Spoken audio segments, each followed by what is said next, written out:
So ayun mga ka-smiley, may pa-emergency tayo dito sa shooting. Yan, nandito tayo sa shoot ng Black Rider. May nagpapa-emergency sa ating kasama natin sa work ng wiring. Yan, kabitan natin siya ng babalik natin yung kanyang laser gun. Pero emergency lang to. Pinabili ko na muna siya ng wire para maayos. Okay. So ayun mga ka-smiley, tapos na yung ating emergency setup. So yung laser gun niya kinuha natin sa high beam.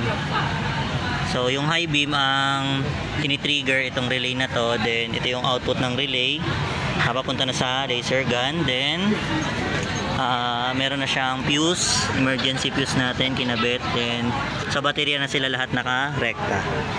Yan, so ito yung laser gun. Mamaya output tayo.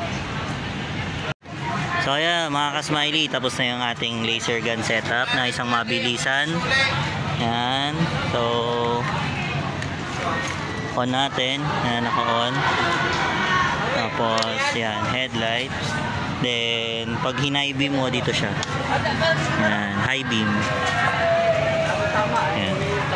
So, yung okay na.